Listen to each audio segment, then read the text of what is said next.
Hi everyone, how you doing today?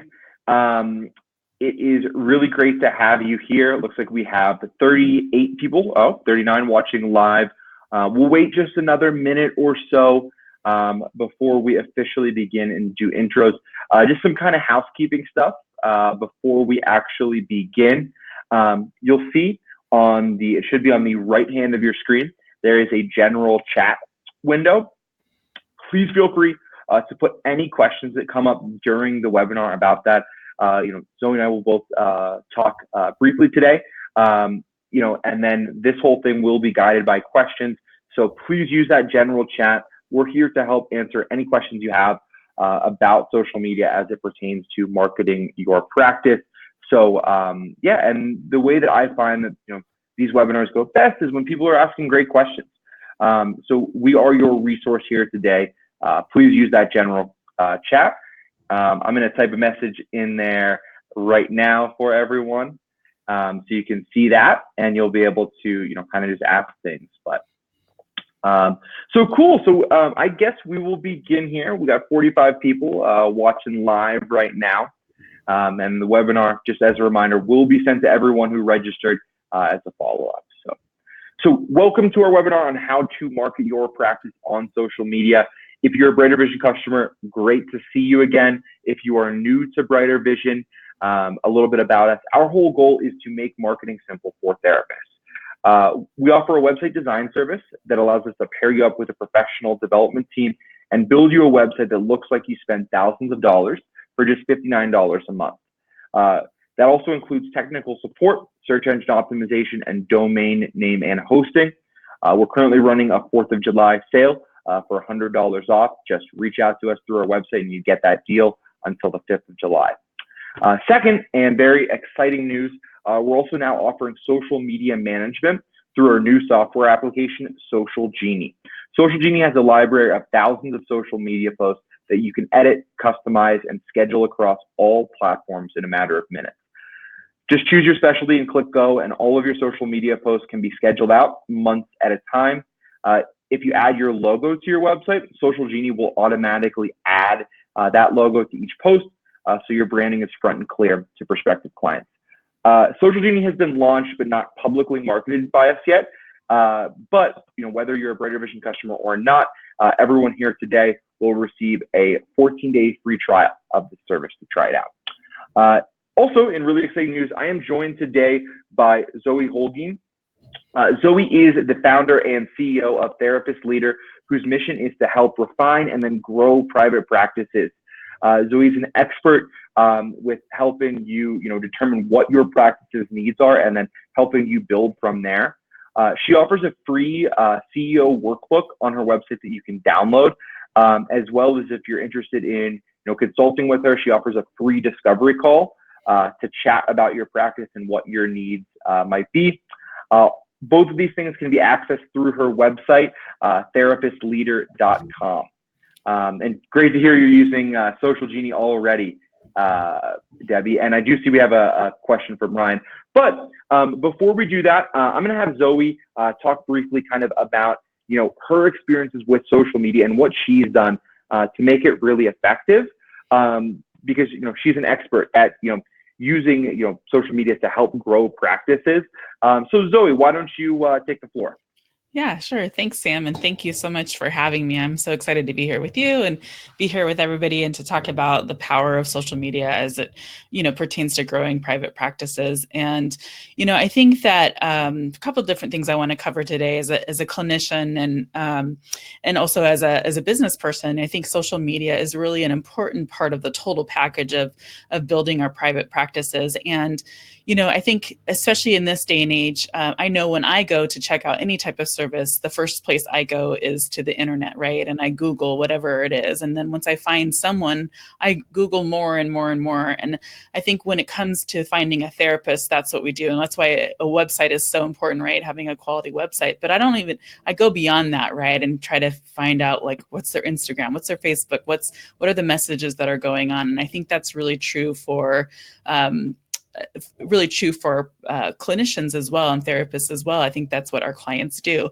And so I think we talk about in marketing, as I've learned more and more about marketing, and Sam, you're probably really familiar with this phrase, this know, like, and trust factor. And I think it's so important in all aspects of when we're looking for services and products, but I think it especially is important when we're looking for therapists, right? When we're trying to find someone who we want to share like our problems and our secrets, and I think that the more that we have out there via website or Facebook or Instagram, the more those people are growing in that know, like, and trust factor. And that's why I believe so wholeheartedly that social media is really an important piece of the total package when it comes to putting ourselves out there and building our practices. And I think that I've heard statistics, and you probably know more about this, Sam, and that people have to see you at least like 11 times before they decide to like engage with you. And I think that's probably true with therapists as well. I don't know the exact stats, but I think it takes a while. And I think the other thing about social media too is it's free advertising, right? Like you pay for your website, that just makes sense. But social media, you don't have to pay for Instagram or Facebook. And people are Googling you and they're finding your Facebook page, or finding your Instagram, and there it is for free. They're looking you up. And so I think that's also what makes sense too, because I know I'm looking at my bottom line and wanting to get out there for as little possible. And so I think those are all really important factors. And there's this misnomer I've heard in different like therapist circles that, well, you don't really get clients off of social media. And I've had firsthand experience. I kind of thought that too. I've had first experience at least 2 times that I know that people have contacted me directly through social media. One was Twitter and one was Facebook, and they became clients. And who knows the journey, right, that clients go through to get to me in other ways. But I know those people were like, can I come in? And I was like, well, sure you can. Let's have a phone call. And they became clients. And so if I hadn't had a social media account on those two different places, that just wouldn't have happened. And so, yes, you do get clients off of social media. And so, I think a lot of the concerns as a clinician is privacy and HIPAA, and we have to, that's something to be very mindful of. And so you just have to be educated about that. And I think about social media policies, I know Sam's going to talk a little bit about that, but I'll talk about it from like a clinical perspective. I kind of liken it to when we're as clinicians, we think about seeing our clients out in public. And I liken that to social media too. It's just a different way of looking at it. And we have to decide what our policy is, right? And a lot of times when we're in our clinical offices, we'll go to, we'll talk to our clients and we'll think like, okay, so if I ever see you out in public, this is how I'll approach it. I won't approach you, you can approach me, but this is the reasons why I don't, so forth and so on. And that's what we decide to do in our social media policy too, right? And so, we again come up with a policy about that. When it comes to friending, right? I won't friend you. Like you can request, but I'm going to deny that. And I'm going to respect your privacy and confidentiality. And so I'll put that in a policy that they'll sign off on. I'll talk about that in the first session. If you fan me, that's great, but you have to think about what that says to other people that might be following you on social media. And so just giving them something to think about. And, I have no expectation for you to follow me. And if things that I might write in my blog posts on my social media, like if they bring feelings up for you, let's talk about them in our next session. But there's no expectation for that. And those things aren't written specifically for you. And so a lot of it's just communicating those things up front and then communicating along the way. And, I think a lot of fear too is like, if I have a social media account, then people are going to interact with me, whether they're, not my client or they're my client.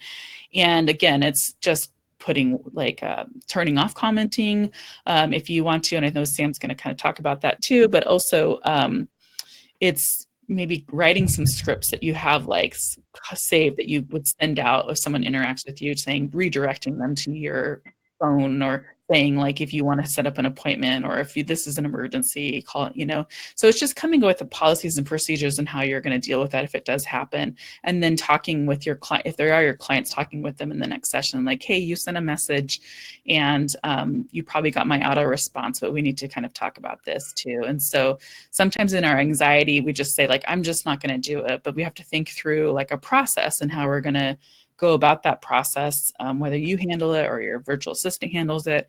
And because if we just put it all aside, we're missing a powerful tool to gain clients in the first place. And so, I think sometimes things do happen on social media, right? And it feels tricky. And I just encourage you to seek consultation about it, but to not just kind of like throw it all away, and then also know the privacy settings of each different account, each different platform, and just always checking up on those things every so often, because those things change often. Each platform changes in terms of the privacy settings, and just checking those things out. But I think that to fear social media is also to really cut off a really important appendage in the total package of really growing your practice, especially in this day and age when it's so important to so many people in terms of the journey to find the right therapist for them.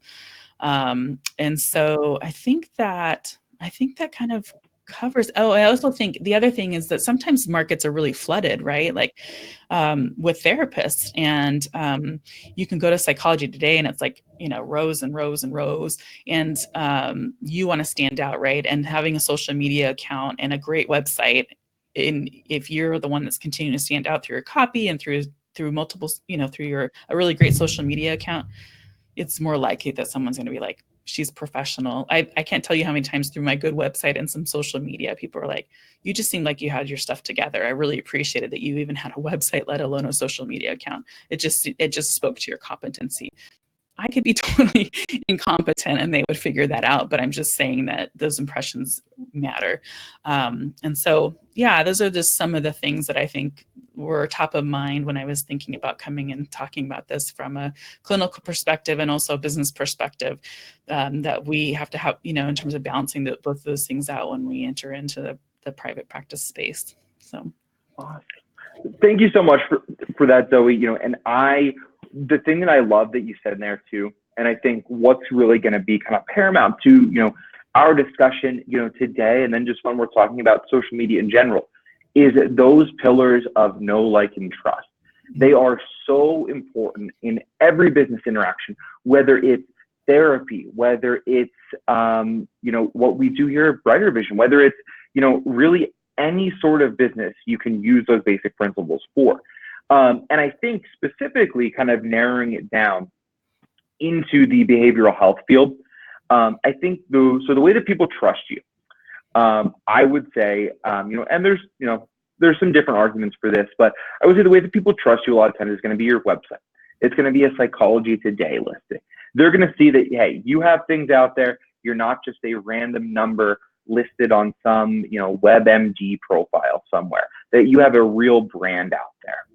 But the way that they're going to know you and understand you and get to like you, you can do that on your website. You can try and do that on your Psychology Today profile. But I think one of the most powerful ways that you are able to do that is with social media, is with them seeing, hey, this is how this person thinks as a therapist, as a counselor. This is, they are being proactive to, reach out and provide help, and, open themselves up to anyone who might be, willing to come and see them. So, I think that ties into, what to post, which is by far the biggest question that I've received here in my time at Brighter Vision, is people just don't know what to post. So a great idea when you're thinking about what to post. So, you need to be careful about any sort of identifying information. Testimonials can be a little tricky.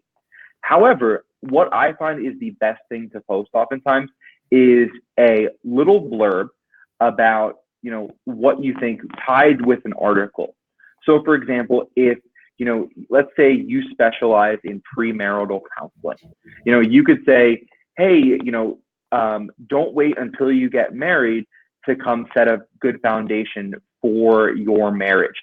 Come see me today. And you could link to an article or something that says, hey, the benefits of premarital counseling as you begin your road to marriage. And it could be an article tied with a little blurb about you that says, hey, and what that says to potential clients is, hey, don't be scared. This is totally fine. It's, even if you don't, have any problems, it can be good to come in and see me because it'll make everything that much better in the long term. So things like that, where you can tie in a little bit of your, personal beliefs and then your specialties with some information to back that up.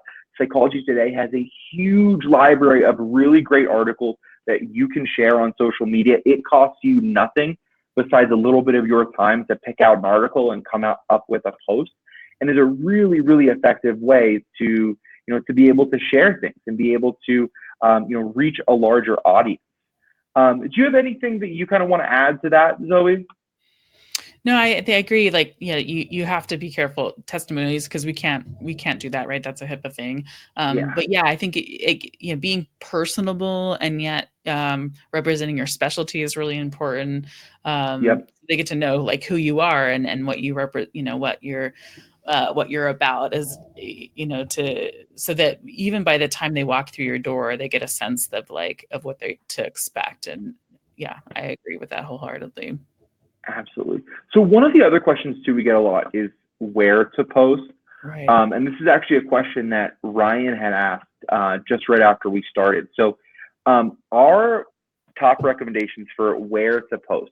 We find that clients have the most traction typically on Facebook, LinkedIn, and Twitter. LinkedIn is a great place to connect with other clinicians to build a referral network, but it can also be a great place if you are seeing a client base that is predominantly on LinkedIn. For example, if you specialize in seeing, children, maybe LinkedIn isn't the best place, even though you could target their families and their family members who are going to be seeking help for them. But LinkedIn is a great place to network because the benefits are twofold. It helps you connect with a referral network as well as potential people who might be, needing help. We actually published a great article on LinkedIn marketing and, kind of how to set up your profile that I'll go ahead and link in the description a little bit. And that kind of guides you through how to actually set up your professional profile on LinkedIn. With Ryan's question, is Facebook dead? So Ryan, Facebook has had a lot of changes, especially in the last 4 years with the sort of, uprising of, fake news and advertisers and all of these things kind of playing a role. So what Facebook has done is they've made a really concerted effort back to relevant content and relevant information. So what Facebook wants to see is they want to see, oh, hey, this is a small business. They are, promoting themselves. They are sending, they're publishing posts that have helpful information for them. And that's what they want to see. They want to see that that valuable information is getting to the people who like that page. And so Facebook is definitely not dead. It is very much alive and well. It's just they've kind of taken a turn back to, sort of more smaller segmented communities, which is very helpful for running a private pet practice because, most of the time, unless you're a large sort of online operation, you're going to be doing business in your community. And Facebook is going to try and help promote through their different algorithms, community events and community-based businesses. So I have a question from Dustin. What if testimonials, business reviews are initiated by the client? As long as we aren't requesting them, that would be fine. I'm not sure about that one. Zoe, do you have anything to maybe add about that one, about testimonials and business reviews? Yeah, I mean, I think generally speaking, if they come along and I have a in my social media policy, it says something specifically like, I would never want you to give a business review or a testimonial, something, to like, this is about your confidentiality and that's my utmost importance, just basically kind of like, just don't do it, and so, I think obviously, clients are going to do what clients are going to do. And if they feel this urge to really, go out there and say like, you've been the best therapist, you can't stop them from doing that. But in my policy, it basically says like, your confidentiality is my utmost importance to you. And so I really, really, really caution. I really don't want you to do it because I want your confidentiality to be protected, because you don't know we don't know who's going to see that, and think about what that could, what that could do, or, just really think about that. Now, if the person's like, I don't really care, I mean, what are you going to do? That's kind of my stance on it. Yeah, and I think that's, really helpful. It's important to note, this is something that I wanted to, mention, that I think now is probably just a good time to get through, is, HIPAA and social media.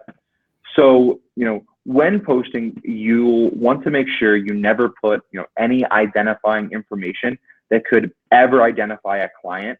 That's why I recommend kind of the format of using an article as well as sort of a personal blurb about how you can help, but leaving any potential client information out of that.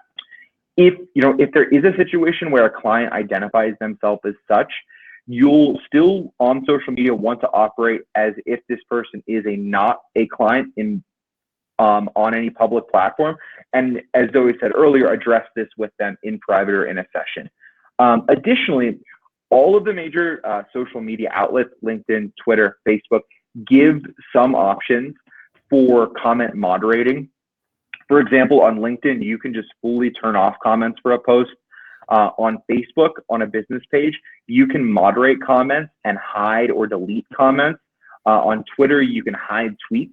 So if stuff does come up like that, my suggestion is to just moderate that out so people can't see that, and then address it, in private. So, and as we had also touched on earlier, it's great to have a social media policy in place. Simple Practice wrote an article that I'll link in the bio about that, and about writing a social media policy. So I do see we have some other questions. We'll get to Zach's question first. What about duplicate posts across platforms? Any negatives? I'll go ahead and take that one. So Zach, duplicate content on social media is very different than duplicate content as it pertains to Google.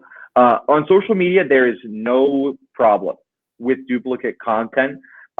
Very often do social media managers at huge companies post the almost exact same thing to Facebook as they post to LinkedIn. Here at Brighter Vision, when we publish a new blog, we post a really, really similar sort of format of a blog post to Twitter, to Facebook, to LinkedIn. We've never seen an issue, so you really don't have to worry about that. And then, so Rosie also had a question, how to know which is the best hashtag to get people to see your post. So do you have anything to add to that for Rosie's question? No, I think it's important just to get out there, but I've not experienced any backlash from like having, from Rosie's question, sorry, I was Zach. Best hashtags to use to get people to see your post.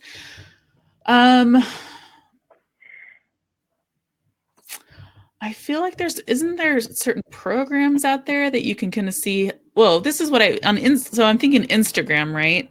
Like you can kind of go and see, like you can put like what post you want and see how many times that shows up within Instagram, right? And see how many times that hits. And that's the only thing I've ever done. But yeah, I generally stay away from more general kind of like, I live in Cleveland, so Cleveland, those ones, because then I get everybody following me. So I'll do things like mental health or, maybe those types of things. But I don't know. I think it's harder for private practices, but maybe you have some more insight into that in terms of Instagram. That's the only place I really use hashtags. Awesome. Yeah. And so, one thing I would add to that is if you are looking at, sort of hashtags and trying to figure out, what you want to do, my top suggestion is to look up, what other therapists, what other counselors are doing, and look at some of the most popular accounts. Go to that account, see what sort of tags they're using. And, you can even copy and paste those tags verbatim if it applies to your business. Now, if it's, somebody who's tagging things that are a specialty that's not your specialty, you don't want to tag that. But if it's something that applies to you pretty well and, it's a big account, I would recommend just, copying those hashtags exactly. Hashtags are not copywritten, so you can put those verbatim in a post if you wanted to. It's a very common thing. Actually, one of my coworkers here, Austin, has a photography account, and they all use like the same 10 hashtags each time they're posting because they know they'll get really good engagement by just copying these hashtags that they've been using for a long time. So cool. We had a question from Sloan. I'm just beginning to launch private practice. What social media do you suggest I pursue first? So Sloan, I'm going to say get that Facebook business page set up, get that LinkedIn page set up. Those are going to be probably your two most important. Twitter can work really well for people, but Twitter can be just sometimes a little bit overwhelming from what I've seen for people, just because of the character restrictions. People don't quite, it can take a little while to format a post because of that character restriction. So I would say focus your time on probably Facebook first, LinkedIn second, or maybe vice versa if you're trying to build a referral network.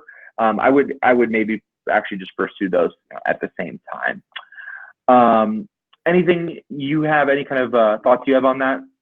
Yeah, I think my general thought is, Facebook. That my other thought is just pick one and become really good at that, and be consistent about it. And then from that, move on to another one. Don't like do all the things. So it can feel overwhelming, and then it's consistency is what's most important, and also one that you enjoy being on.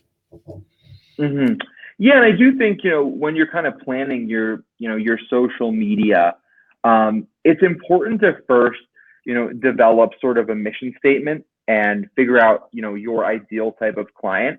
We'll go ahead and link. We have a free ideal client worksheet that you can fill out. We'll go ahead and link that in the description. But it's good to first determine those things, like what does your practice do if you have a new practice? Before you can even start posting, figure out what your business is and kind of who you're going to see, because that thought is going to guide everything that you do on social media. So Rosie had another question. Any other suggestions to get people to see your social media posts or to get more engagement with social media? So my number one suggestion is post consistently. Even if your posts are not getting the sort of engagement that you would like initially, keep posting. The biggest accounts out there on any platform, whether it's YouTube, whether it is LinkedIn, whether it's Facebook, the biggest accounts all started small, and they all had to post enough so that they picked up a couple followers here and a couple followers there. So my encouragement is just be consistent with it and give it some time. Because it might take some time. Yeah, 100%. Yeah.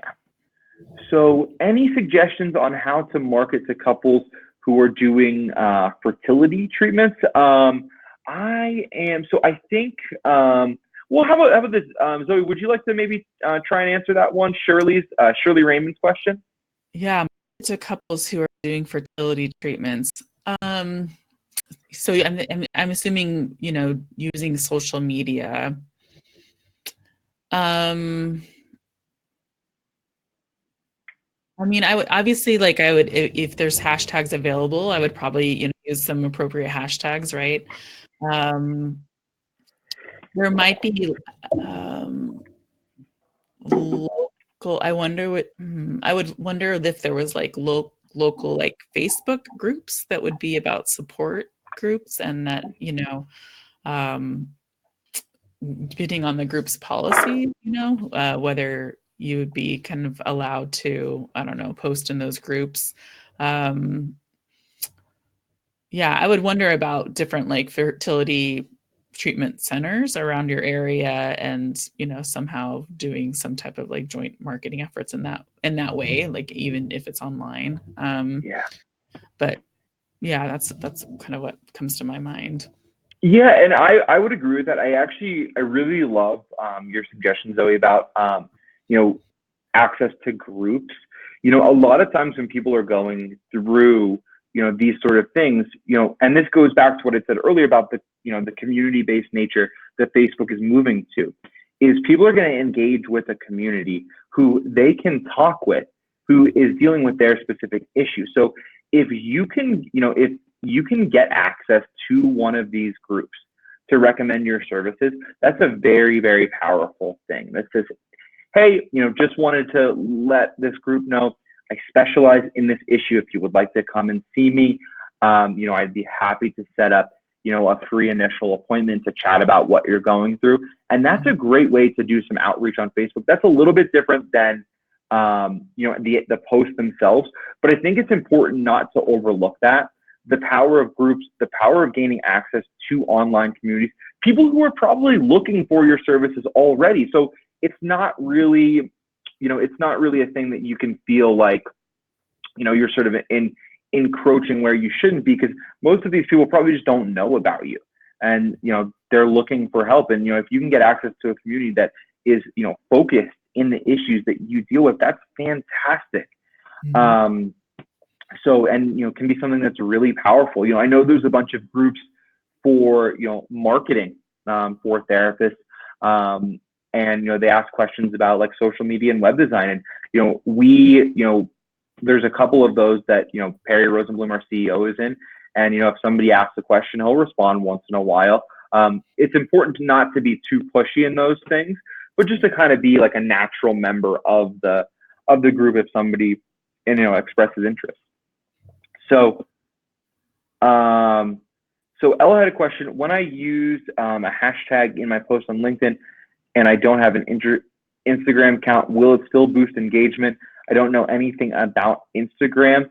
So the hashtag in your post on LinkedIn, that's not going to transfer to Instagram, just because those two services are separate. And in general, even Facebook and Instagram are separate, even though they're both technically owned by Facebook. The hashtags you put on something on Facebook aren't going to translate to Instagram. So as a general rule of thumb, tags do not transfer across social media platforms. Instagram, and that is something that I kind of wanted to chat about just really quickly, because I know we had a question if it was kind of the best right now. So Instagram is good, but it can be tricky. Instagram does not allow direct linking in posts. That's why you'll sometimes see like a link in somebody's Instagram profile, and they'll put, hey, link in bio, because there's only one place, and that's in your bio information, that you can link on Instagram.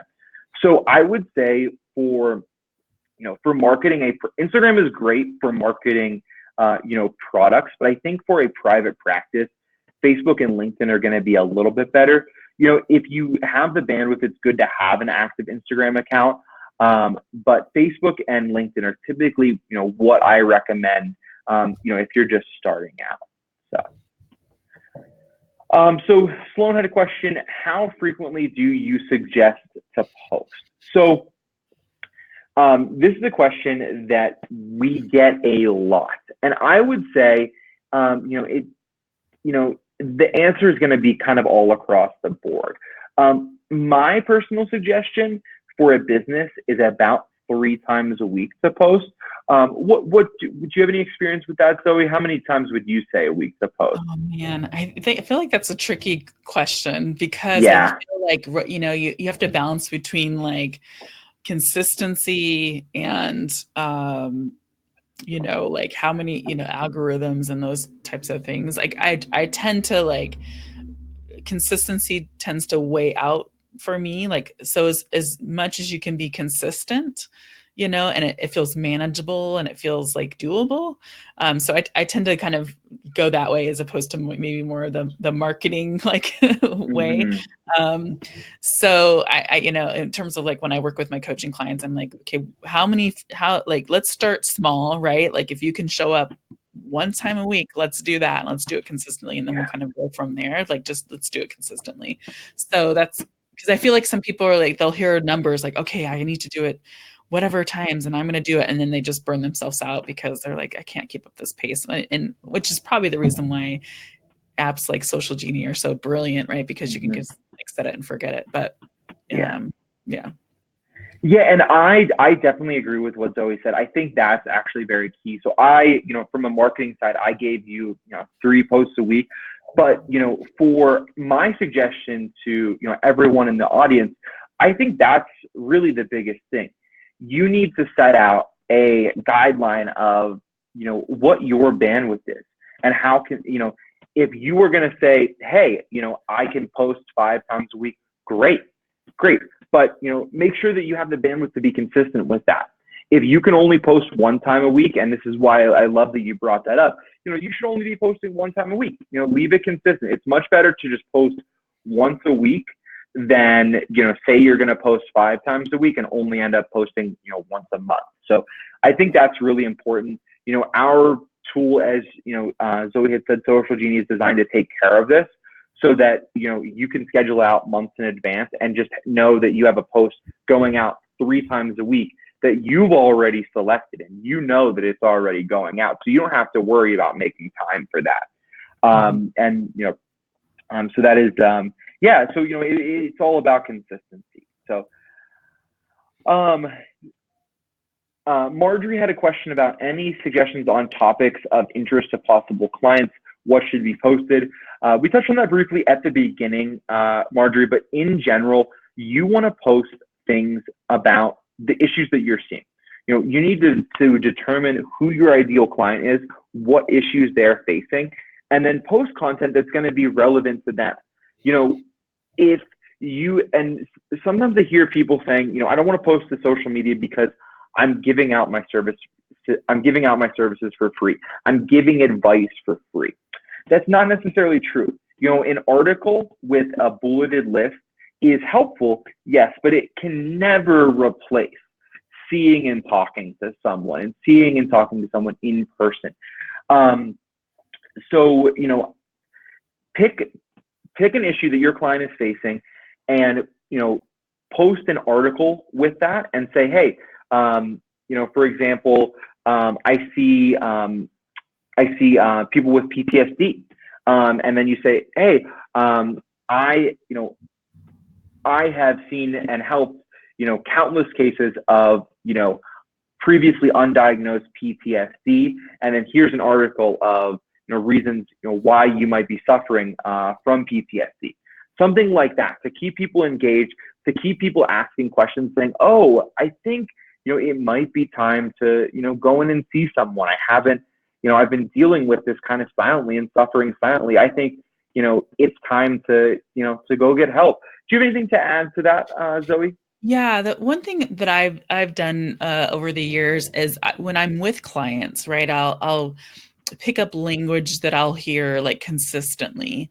So, it might be my specialty is couples and also women's, kind of relationship issues. So I'll pick up like different language, different like issues, like you said, and I'll tend to use those things to like either Google like articles about it or to use that language in my copy for my social media posts, right? Because these are my ideal clients already sitting in my office and I want to attract more ideal clients.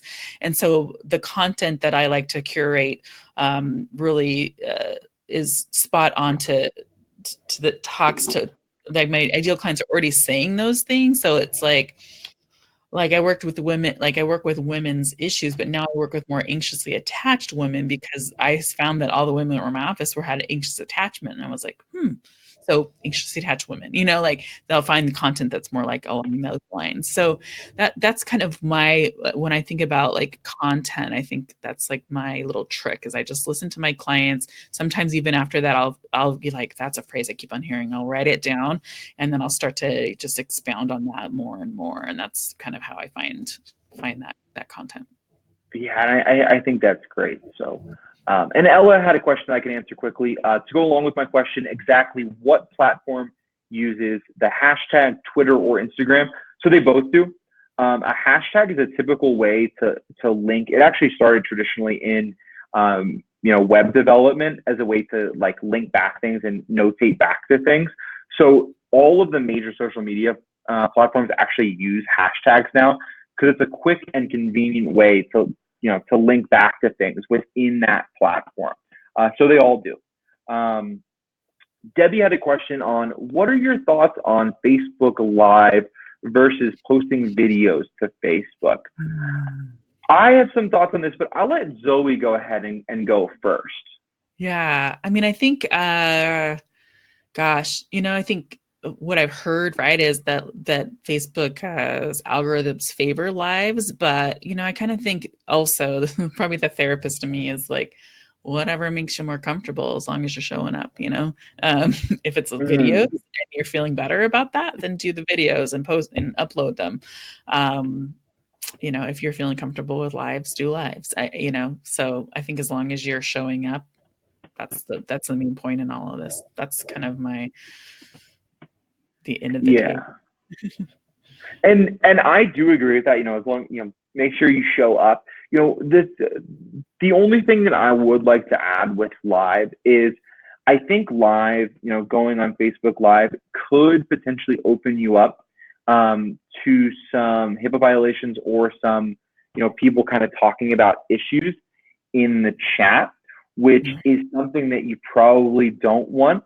I think if you are going to go live, maybe to turn off comments for that and have a specific set of criteria that you're going to talk about during that, and to not deviate that would probably be, my best advice.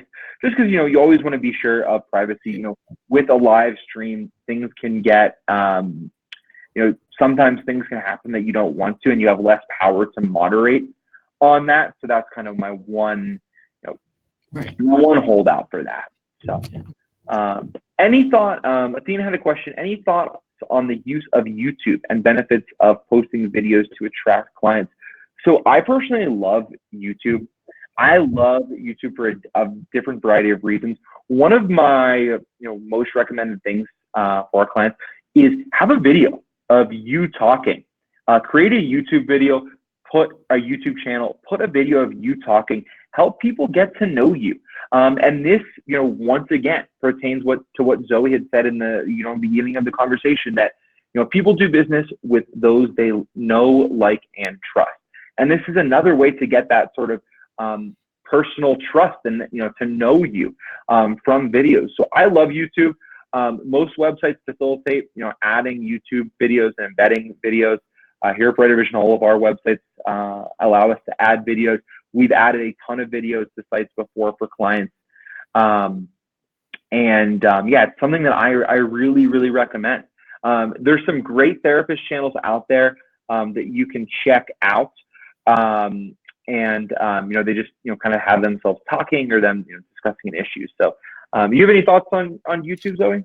No, I agree. I mean, that's kind of on my list of things to do, is do some like series of videos to explain more about my approach to therapy and those types of things. And I think it's a brilliant idea. And, I think the more you can put yourself out there, the more that people can like fall in love with you and your approach, the more that they're going to be like moving mountains to go see you, and I think especially like I'm a cash, or a self-pay, practice. And I think that's really important when you're starting to kind of move that direction, because people need to be like, okay, I'm going to figure this piece out, Mm-hmm.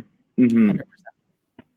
Yeah. So Morella had a question about, is there a better time of day, day of the week to post consistently? So great news, Morella. Brighter Vision actually just posted a really great guide in this that Katie Hill wrote. Katie Hill's been kind of posting things and different links here. You've probably seen in the general channel that she just linked a post that we did that's the science of social media. It goes through everything and provides a detailed guide of the best times and days to post, because it does differ by channel. But we've done some research and looked up kind of the best days and times to post. So go head over and check that out. It'll be really helpful for you. Zach had a question about targeted Facebook ads. So this is a great question. This is kind of my area of expertise here. I'm a VP of marketing and do a lot with Facebook ads, with Google ads. So with Facebook ads, they can work very well, but they can only work if you set them up to work well. So with that, what I'm seeing work the best with Facebook ads is to do some kind of free informational resource along with your targeted ad. Maybe it's a quiz, maybe it's a free course someone can do, maybe it's a free, ebook they can download, but include something that gets them to, click on that ad that provides real value. Because otherwise, if you're just linking to your website on Facebook and it says, hey, get help today, that's probably not going to work. You're going to end up wasting your money. But to use some sort of resource with that is going to be really powerful. And that's kind of how you're going to be able to get the most out of that targeted Facebook ad. So with that, there was another question from Rosie. Should you invest in boosting your posts on Facebook or Facebook ads? So I actually would once in a while suggest boosting a post. That's another way that you can increase engagement. What do you think about that, Zoe? I've heard mixed things on boosting posts, so I'm curious to hear more about that. I mean, I've definitely am a believer in targeted Facebook ads. I love like a good educational funnel for a private practice. But boosting posts, I've heard mixed reviews on that. So,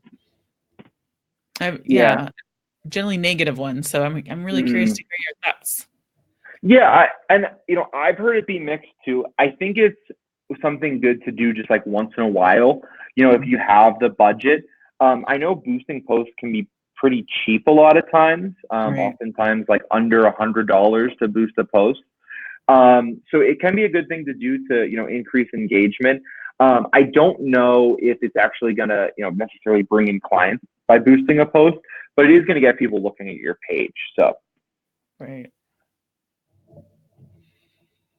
How can I know what articles are okay to post on Facebook if I am not the author? That is a great question, Daniel. That's a question I hear a lot.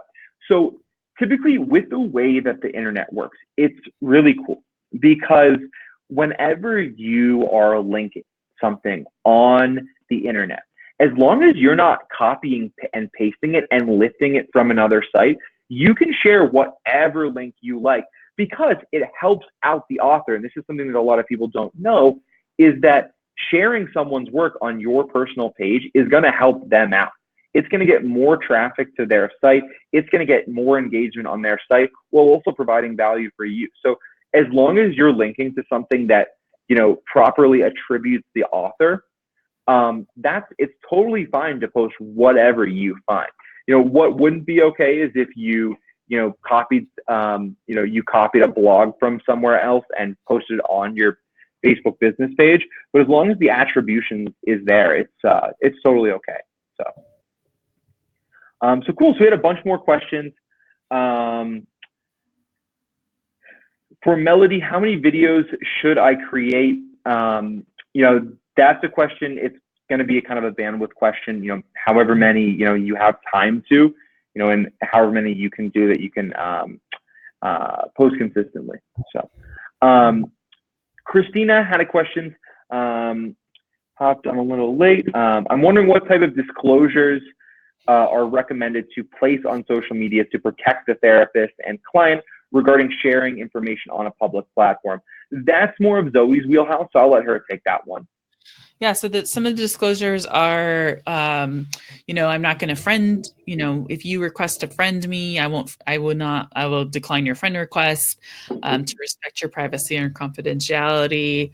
If you decide to fan me, like me, my Facebook page or those types of things, that we may reveal that we're connected in some way, and you need to think about what what potential impact that could have.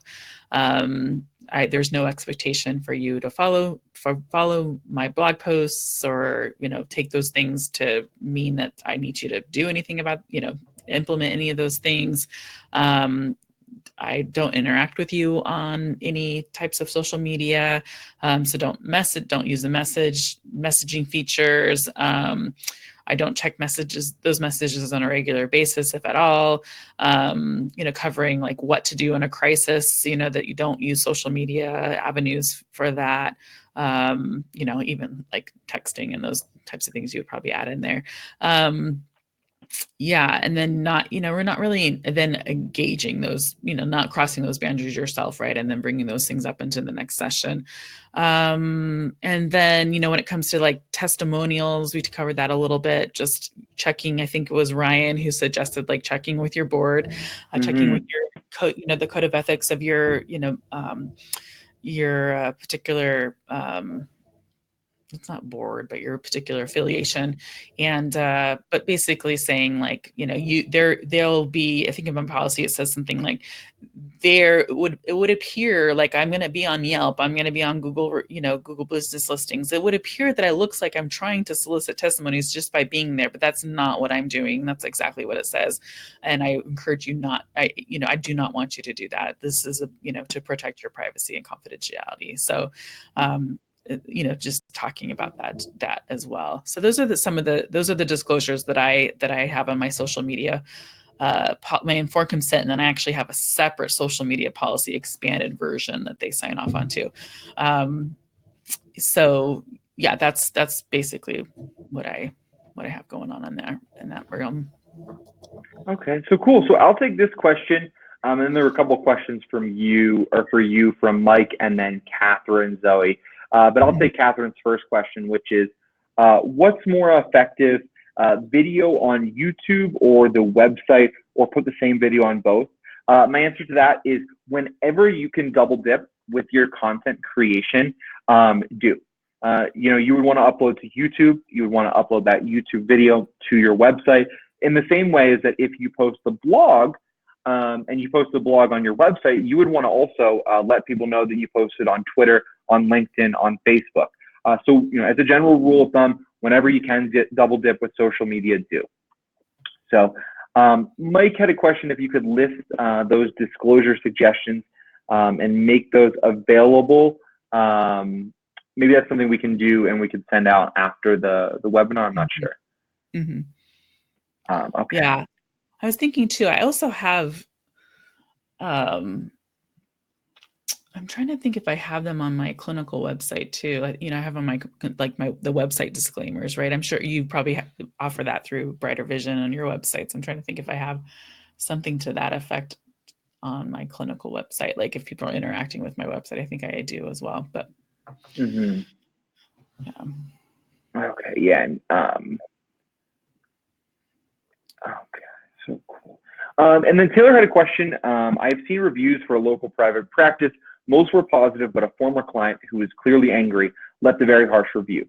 How do we appropriately handle situations like this and properly protect ourselves and the client? That can be a tricky one. Do you have anything to add about that one, Yeah. Zoe? Yeah, that's a tricky one for sure. I mean, there's really like if a client leaves an angry review, I mean, there's really nothing that you can do as a client as a therapist in terms of interacting with them on that particular review page. You can't respond. You can't do anything, right? Because you need to protect their confidentiality and not acknowledge that they're a client. Mm-hmm. There can if it's appropriate, right, you can contact them and say like, hey, I've noticed that you've left a review and you're angry, and can we talk about this? I see consultation, contact your board, all those different things to kind of, to get the right avenue to deal with that. But, and unfortunately, there's nothing you can do to, protect your reputation when it comes to that public forum. But, deal with it appropriately from a clinical perspective. I mean, it's happened to a lot of different therapists. And it's always one of those things when you're out there, it's like, it's just like you're dreading that one day that's going to happen. And it's just one of those things. But, former client, that's really tough. And sometimes I've heard like therapists say like, okay, then contact some of your colleagues, right? And have them come on and give more positive reviews to kind of balance it out and get your rating kind of up again. That's one solution to that. But yeah, unfortunately, we just kind of have to leave it there. Yeah, I do think, if I could, maybe just kind of give a little bit of forewarning with Yelp. You want to be careful with Yelp, just because some important things about Yelp. Once you create a Yelp page, it can't be deleted. So once you opt in to be listed on Yelp, it can't be deleted. Yelp also, you can report comments like that, but a lot of times Yelp will not take them down or not filter them out. So, before you sign up for any sort of, kind of Yelp practice or Yelp account for your practice, just think about those things. It can be powerful, but, it can be also kind of tough to deal with. So we have about 5 minutes left here. Trying to get through the rest of these questions. Christina, question to expand: if you like someone's photo and attempt to grow your audience and they turn into a contact and they in turn contact you to become a client, I would personally avoid liking anything that someone posted who could become a client. I think as business pages, I think that there's a different system of liking for Facebook business pages. Not 100% sure, but you also always, anytime you're doing anything with your practice, you want to be on your business page. Facebook does a really great job at making it very clear whether you're on your personal account or whether you're on your business account. And it's important to know, on your personal account, you really shouldn't be friending anyone who could potentially become a client or liking any of their things. On your business account, that's to kind of have people like you, but so you're not interacting with people personally. So it's a different sort of system. Yeah. And I think too, if someone becomes your client, you can always, at least on Facebook, and you can do this on any kind of, you can always block them, right? Like, it's not like you're saying like, blocking you because you're harassing me, but you can always, I think that I had someone refer a client to me, and we just happened to be in the same Facebook group for, a strange reason. And so I just went in there and blocked them, so then they don't see me and, any previous like interactions that we may, just kind of like that, just preventative. So. Yep. Cool. So, so we're in the last couple minutes here, and I'll just get through these final couple of questions. So we had questions about basically the best medium to learn about our services. So Zoe's website, thetherapistleader.com, definitely check her out there. There's some resources that she's offered, as well as, an exploratory call to chat about your practice. For us here at Brighter Vision, I will be sending a follow-up today to everyone with a recording of the episode. And the email will link to a blog post that we'll do. And Mike, Melody, I will put the resources in that description so that you'll be able to access that anytime you'd like. And then, everyone who attended the webinar too will be offered a free trial of our new social media platform called Social Genie. We would love to have you try it out. It's thousands of posts already in there, so you don't have to come up with posts on your own. And there's even campaigns, so you just click go on a campaign and it'll run for as long as you would like. But yeah, we will send a follow-up email with all of the resources here.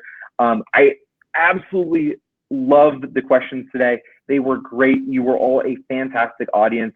And yeah, anything you wanted to add, Zoe? Anything, kind of follow up on your end? Yeah, no, I think thank you so much for having me. The questions are really great. This can be nuanced, for Mhm. our community, and I really appreciate the mindfulness that goes into it. And I'm so excited about this Social Genie. I'm gonna check it out.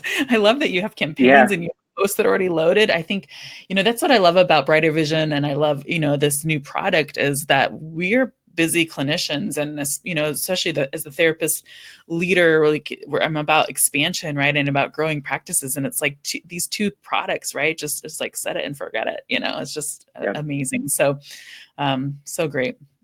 Yeah. So So thank you. yes, and just wanted to extend my gratitude for everyone who asked a question, everyone who attended. If anyone's watching this later, feel free. You can contact me directly as well. I try and make myself very available. I will even put my email here in the description if you would like to send me questions. So feel free.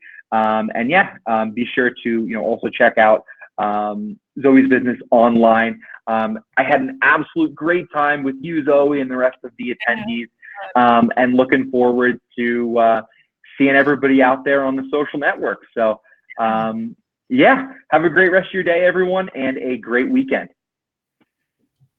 Bye. Bye.